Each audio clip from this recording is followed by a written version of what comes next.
কিয়ামতের দিন রাসূলুল্লাহ সাল্লাল্লাহু আলাইহি ওয়াসাল্লাম থাকবেন সবচেয়ে ব্যস্ত। পুলসিরাত, মিজানের পাল্লা, হাউজে কাউসার একসাথে ছোটাছুটি করতে থাকবেন ইয়া উম্মতি বলে।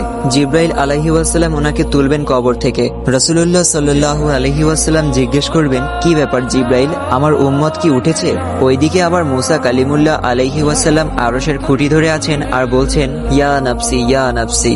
সেদিন ইমামুল আম্বিয়ার মুখে থাকবে উম্মতি, আর সেদিন তার পায়ে থাকবে দৌড় আর মুখে থাকবে আওয়াজ। রাসূল সাল্লাল্লাহু আলাইহি ওয়াসাল্লাম খুব অশান্ত ছোটাছুটি করছেন। হঠাৎ ওনার মনে পড়ে, আমার উম্মত ক্লান্ত, পিপাসার্ত নয় তো? ছুটে যান হাউজে কাউসারে। হ্যাঁ, এই তো পিপাসার্ত উম্মত। নিজের হাতে হাউজে কাউসার থেকে পানি পান করাবেন আর বলবেন, পান করো, আর কখনো তৃষ্ণার্ত হবে না। হঠাৎ মনে হবে মিজানের সামনে দাঁড়ানো উম্মতের কথা। ছুটে যাবেন সেখানে, দেখবেন উম্মতের বামপাল্লা ভারী হয়ে যাচ্ছে। পেরেশান, তিনি হয়রান।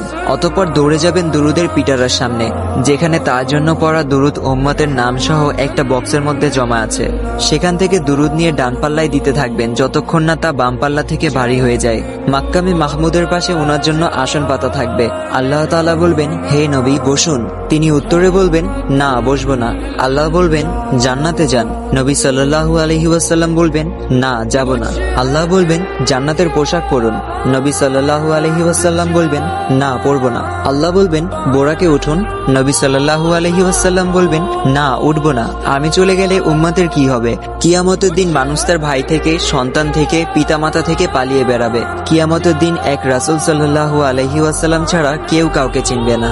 অতএব রাসূল সাল্লাল্লাহু আলাইহি ওয়াসাল্লামের সুন্নত ও আদর্শ অনুসারে জীবন তৈরি করা। আল্লাহ সবাইকে হেদায়েত দান করুক, আমিন।